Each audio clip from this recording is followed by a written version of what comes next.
Hey, what's going on, guys? Jeff here, and you probably know me better as Landfill Savior. And I want to welcome you to the very first episode of the Reselling Business for Beginners Bootcamp. So, in this very first video, what we're going to be talking about is the two mindsets that you must have to be successful in the reselling business. First off, I want to get started by telling you thank you so much to everyone who liked, shared, commented, etc. on the interview that I did where I shared all the details about how I have survived so many setbacks in my life and how I continue to push forward. Every single comment meant the world to me, and I tried to respond to everybody who left one. So thank you so much for that.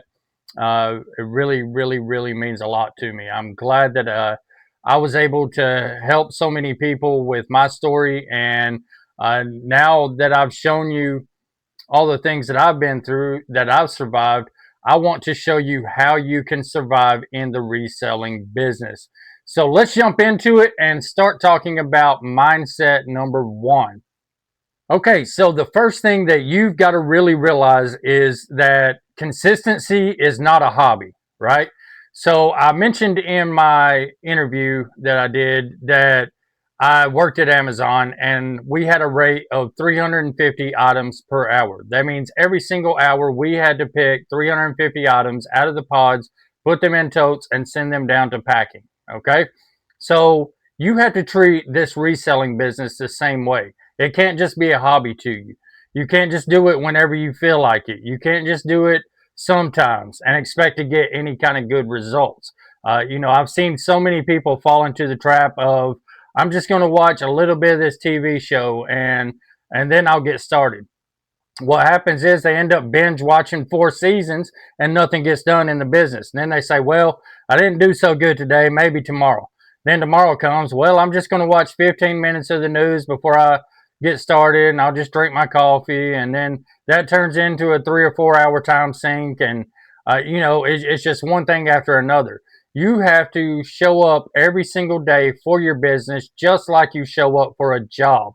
And when you show up, you have to act like you have a supervisor looking over your shoulder that's going to come talk to you if you do not do what you're supposed to be doing.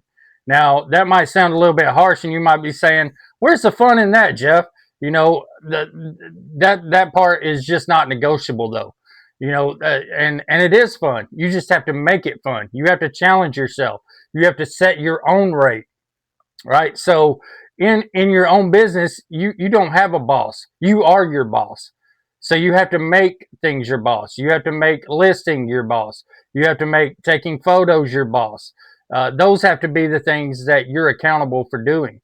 And when you get in that mindset of, I'm going to work first and have fun later, then that's when things start coming together for you, and you start seeing some of the results that you want to be seeing.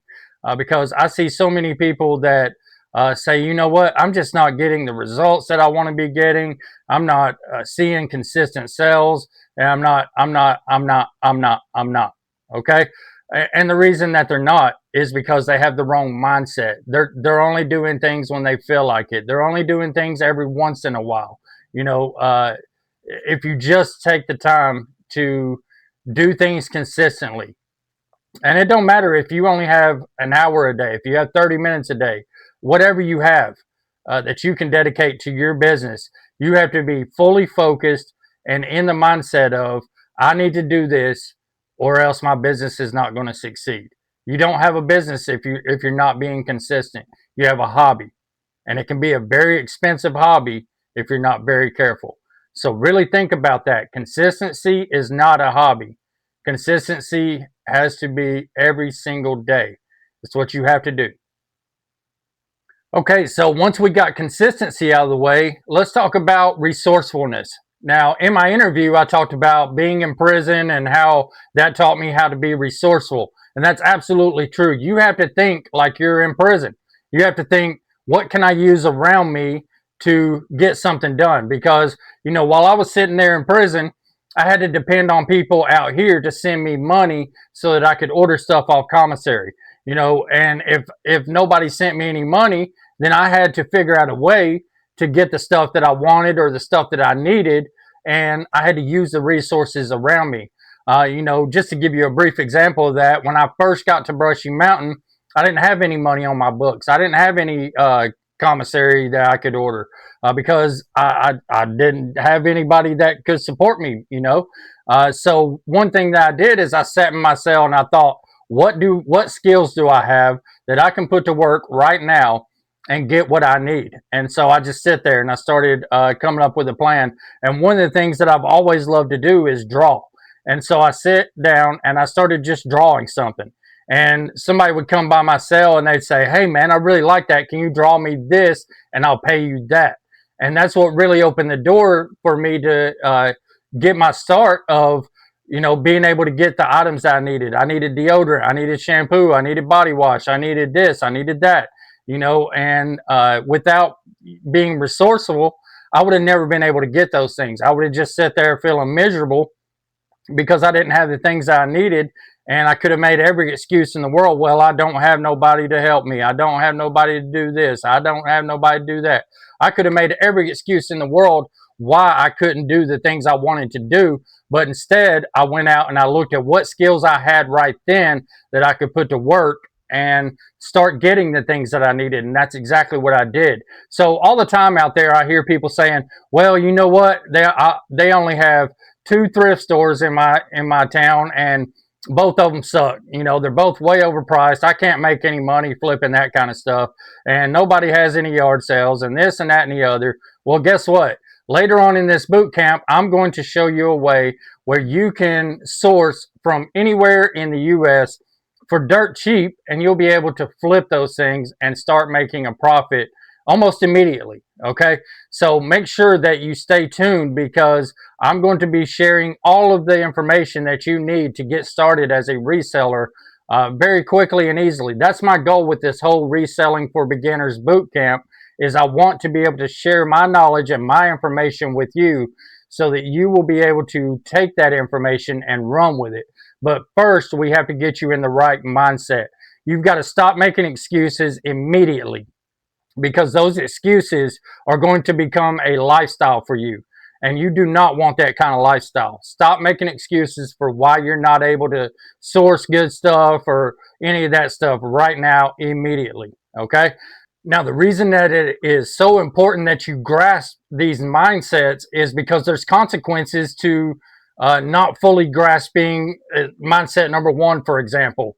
If you don't act consistently in your business, what's going to happen is you are going to build a death pile. Now, that's going to happen because you didn't consistently list the things that you sourced. Okay.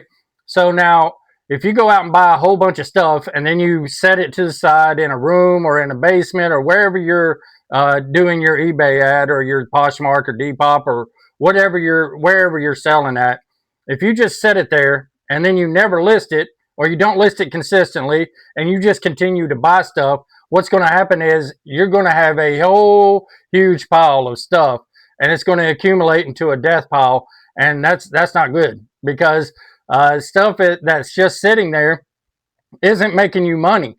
So the consequence to not being consistent is that you end up looking like a hoarder, or you have a very, very expensive hobby, and you don't want either because you're trying to run a business, right? So definitely get yourself in the mindset of being consistent and being resourceful, because those are the 2 biggest mindsets that are going to help you to be successful in the reselling business. Okay, so let me give you a little bit of homework to do so that you'll be able to get that done before I post the next video, and let's get you off on the right foot. So what I'd like for you to do is sit down with a journal, get you a notebook. It doesn't have to be anything fancy, just something you can write in. Put pen to paper, not open an Excel document or anything like that, or I guess a Word document, but either way, you don't need to do any of that. Get pen and paper, because pen and paper have power that digital stuff just does not have. All right, so what I want you to do is I want you to write down why you want to start a reselling business. Okay, is it because you're disabled like me? Is it because you've got problems like me where you can't work any other jobs? Uh, are you trying to get a second chance at life? Are you retired and you're just trying to make some extra income? What is it that makes you want to start a reselling business? And I want you to write that down. Is it your kids? Is it whatever it is? It don't matter. I want you to write down why you want to start a reselling business, because this is going to be the reason that you reflect on, that's going to keep you going when things get hard. Now, again, in my interview, I talked about there's going to be hard times in the reselling business. There's going to be days where you don't make sales. There's going to be weeks where you don't make sales. This why is what's going to keep you going. Okay, so that's all I have for this first lesson in this boot camp. I hope that you really are able to take something away from it, and start getting yourself in the mindset of being consistent and being resourceful and putting a plan into action. Okay, so get that homework done for me, and do me a favor, comment below and let me know why you want to start a reselling business. Just do that. It don't have to be anything long, just a sentence or two, and then expand on that in your journal. All right, so give me a comment below. Let me know what having a successful reselling business would mean to you. And make sure to like this video, subscribe to my page, and I will see you over in episode number 2. All right, thanks for tuning in.